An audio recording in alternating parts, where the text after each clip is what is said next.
আসসালামু আলাইকুম ওয়া রাহমাতুল্লাহি ওয়া বারাকাতুহু।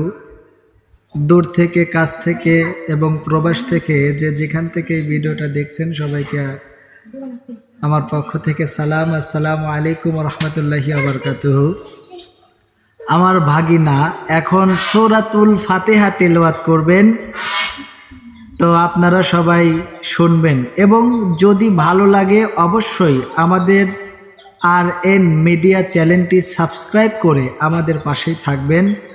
তো ইনশাল্লাহ তাহলে শুনুন আমার ভাগিনার সূরা ফাতিহা তিলাওয়াত করো।